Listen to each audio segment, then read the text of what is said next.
Grow CFO is where finance leaders grow together. Join thousands of like-minded professionals using Grow CFO to access the combined knowledge and experience of the finance leader community. You can join us today, growcfo.net. Hello and welcome to the Grow CFO Show. I'm your host, Kevin Appleby, and today with me I have a guest, Karina Rasic. Karina, welcome to Grow CFO Show. Thank you, Kevin, for inviting me. We have been in touch for a long time, and I'm very proud today to be in your podcast. Now, tell me a little bit about you. Now, that's not a very English accent. So No. where are you from, Karina? I am from Argentina. My accent is Spanglish. But I studied all my life in an English school, but I lost the English accent, actually. I used to speak more English than American. But then I went to study to United States finance at NYU College in New York. And my brother lives in the United States, so I go visit him frequently. So my accent changed.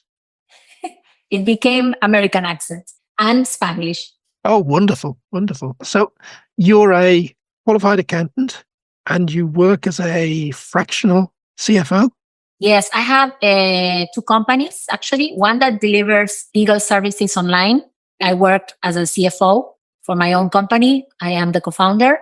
And I have another company that's called Make Business Flow, which delivers a CFO fractional services in Latin America and Hispanoamerica, because I'm also working in Spain. And you're a podcast host. I also have a podcast. I'm a writer and a podcast host. The podcast is related with finance. We try to teach the basics of finance to the companies, to small companies, medium companies, startups, etc., and to the people. No, in South America, people lack financial education, so we help them to understand different things to be able to manage their companies. And then I'm also a writer, but it doesn't have anything to do what I write with finance. Right. Okay. Come on. Tell me what you write. I wrote 2 novels. Maybe I should put them in the intrigue area, intrigue, romance, because I always wrote when I was a little girl. I used to write poems. I loved writing. So I always thought that when I was older, I was going to write, but it took a little bit of time because I started writing like 7 or 6 years ago. But it's very nice to write because you learn a lot of discipline, like entrepreneurship. Yes. Tell me a little bit more about the podcast that you produce. It's to Latin America, so it's in Spanish. Yes. Well, I am very happy with the podcast. We do it with the co-host. It's called Alejandro Lomas, and he is in Mexico. I was invited by Augusto Anequini, which is the other co-host. He's from Argentina, and he lives in Argentina, and myself. And we invite different people from different areas regarding any financial aspect that could be of help to companies and to individuals. And why we did this? We did it because we think that in Argentina and in all Hispanoamerica, we have a big problem of financial education, much more important than in developed countries. This is evident because we see the results in the economy and we can see the differences in knowledge that developed countries have against underdeveloped countries. But for me, it's very important to analyze or to help companies to think their businesses in a different way, more similar to the American way or the developed countries. So we're trying to help in this sense.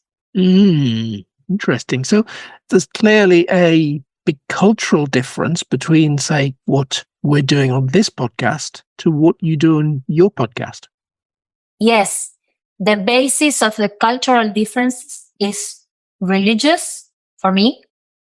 Yep. And education. The religious aspect, and I think this is very personal. I went to an English school all my life, and most of the people that went to this school were Protestant. And so I learned from the Protestant religion the respect for money and work. And it's different with the Catholic religion. The Catholic religion, it's always helping people, but not helping them to learn how to work or to create or to be prosperous. We have another mentality, another mindset. And I think this mindset is what makes Hispanoamerica in general a difficult place to teach financial issues or give them financial education. And the other aspect is education. We don't have financial education at school. In any aspect of the school, we receive financial education. So this is why we have a difference in development in our countries versus developed countries. It's a big, big challenge for your podcast to put the right message across at quite a basic and simple level to get understanding to give new understanding to people. Brilliant. Yeah.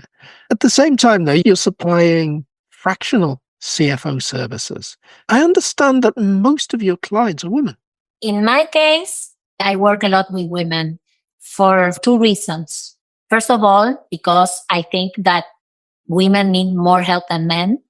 And this is something I realized when I was very small, when I watched my mother that maybe she couldn't go to work because my father didn't want to, or this type of culture, education, paternalistic education, which for me was, my mother taught me, you have to work, you have to study. My father also. So fortunately, my generation is not staying at home working. We can go to work and gain my own money and be independent. That's one aspect. That is why I think women need a little bit more help, because we come with cultural issues. And then also because not all women have the facility to think businesses, to think in a business mindset. Sometimes it's more difficult because they didn't see it in their home. They don't have any of their parents that are entrepreneurs, for example, or it's something, again, from cultural. They don't manage these aspects of life, going out and preparing or thinking about a business. So I think I have this virtue. I don't know how to say it in English. Something that it's innate, something within me, and something that I learned from my father, essentially, and my mother, which was a very, very smart person and also helped my father to make his business. So I'm trying to transfer this to women, not only women, also men, but especially to women. Hey, so what's the problem that you most frequently end up helping your typical clients with? In Argentina, for example, or in Spain, or even in Spain, which we were talking about Europe, Colombia, Peru, what we see is that people don't know how much money they are earning. It's very incredible. But when you sit down with them, and the first question I ask them is, do you know how much money you are earning? They don't know how to answer. Surely that's just look at the sales line and the accounts. But they don't. And they don't know a lot of numbers by memory from their own business to make sure that they are taking the right decisions. So we start to do all like due diligence, or like the doctor. We come into the company and we try to help them to first see where they are standing, where they are now, and where they want to go. And it seems very obvious, but it's not so obvious sometimes. And we help them do that. So that's at a fairly basic level of help. So do you then get involved in some of the more sophisticated things that a typical fractional CFO would be involved in, going into fundraising and things like that? Yes. Well, I specialize fundraising. I help many companies do that. And my way of working with them is, of course, first understanding the business and understanding what they want to do, but also help them to present the business, to explain to the investor what they are trying to do in order to make it attractive to the investor. Because sometimes the founders present the project as they were selling the project to a customer, but they're not selling it to a customer. They're selling it to an investor. It's two different ways of presenting the business. So that's one of the things I do, but we have a whole team. Some of the CFOs specialize in different areas, like, I don't know, mergers and acquisitions, or if you have a credit and you want to renegotiate the credit with the banks, anything you want to do in terms of finance, we have or you can choose to work with one of our fractional CFOs, or you can choose to work specifically in a project or in something that you want to do in your company with one of our CFOs that specializes in that area. A number of podcasts ago, I had as a guest David B. Horn. David has written more than one book, but his latest book was called Funded Female Founders. And David wrote the book because he observed that there was a significant difference between the amount of successful fundraisers done by an all-male team and an all-female team. And David is doing some significant things himself to try and redress the balance. Dealing with mostly women clients, do you think that they're at a significant disadvantage when it comes to fundraising? Yes, definitely. There is a lot of stigma. Like when you go to present your project in front of a group of people, most of the time, the majority are men, and they ask complicated questions to women that are trying to fund their company. I think there is an investment culture that we have to change, because if you analyze the results of women-led companies, most of them have great results, extraordinary results in comparison with men companies that they founded. So we have to change this way of seeing women versus men.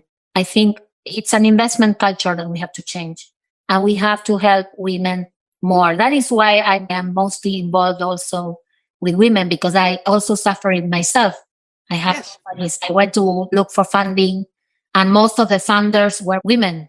They were not men. Most of my founders, my own company, are women that want to help women. Yes. And not men. I agree. And that's one of the ways around the issue.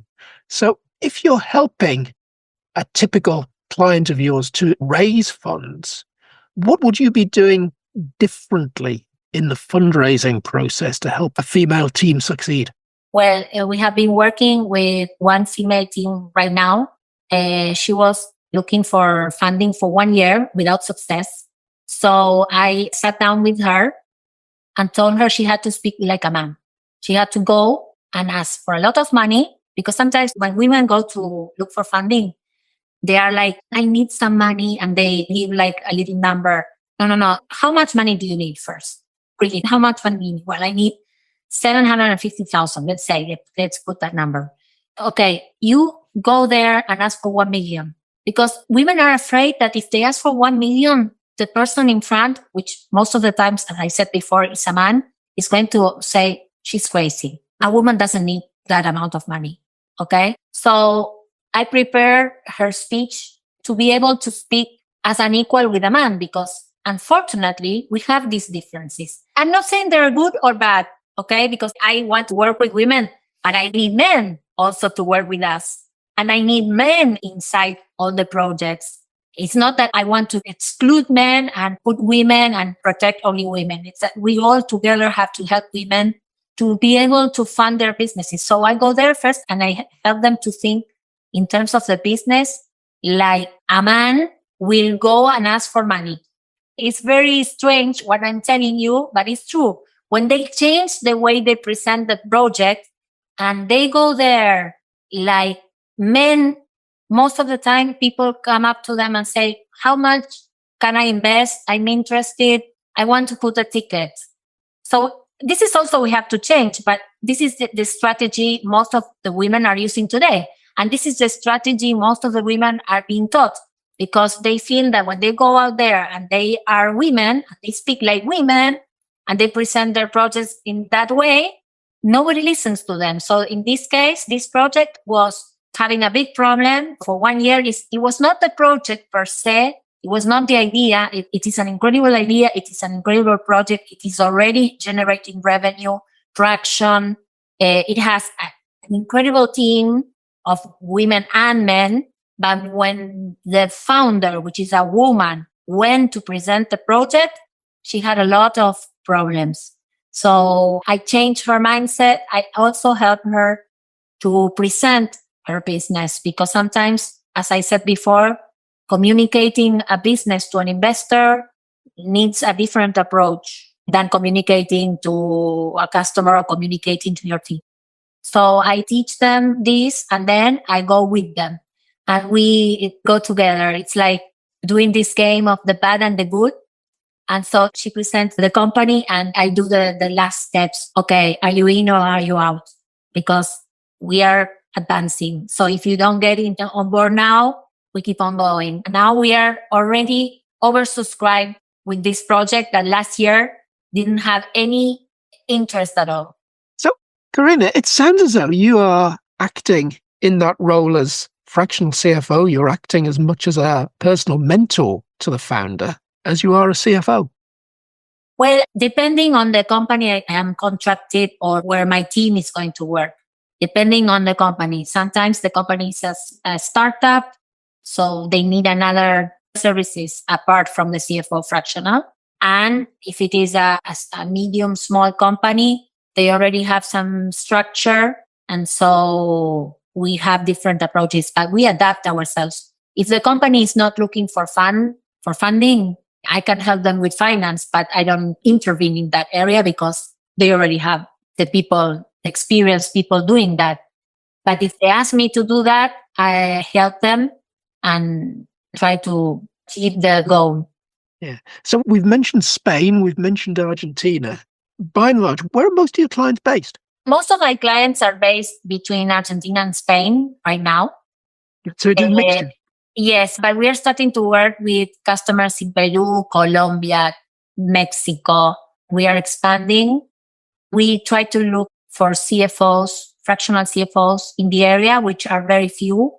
This is something that it's growing, but it's not normal. When you go to a company and you offer our services, they look at you very like, what is that? What is a fractional CFO? So this is very new in LATAM. And so we try to explain them. And when they see the benefits, most of the companies accept trying what is a fractional CFO. Yeah, so that it sounds as though there's a huge untapped market there potentially. It is very huge for various reasons. First of all, because it's, as I told you just right now, it's something very new, but also because there are a lot of problems in terms of how it's very expensive to have a CFO, a full-time CFO, especially in LATAM. It's not very common to see very prepared people that can assume this role in a company. So when we come up with a fractional CFO, I think people are starting to realize that it's a very good option, and especially for small companies that cannot pay this type of person.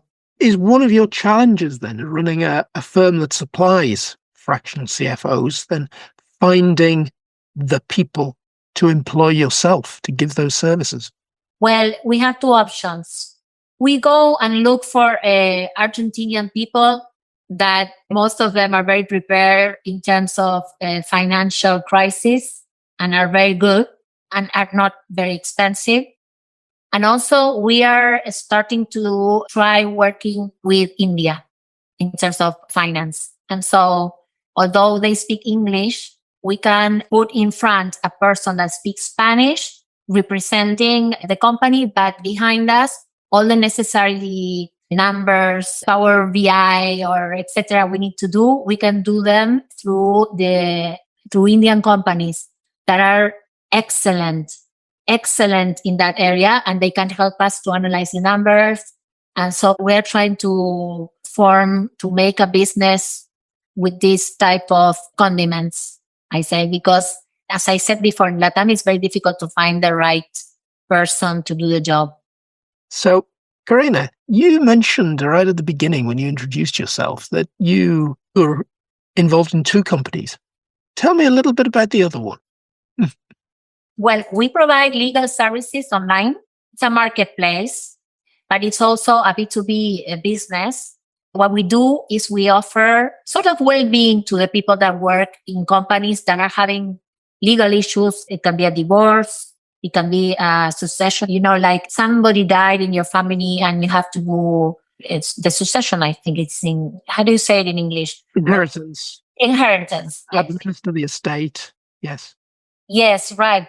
And you are working, you have to confront with these issues. You have a problem, a medical problem, and you have to defend yourself. Whatever issues, legal issues you have, you come into the platform, you enter your problem within the platform, and in 2 seconds, you have 3 options of lawyers that can attend your problem.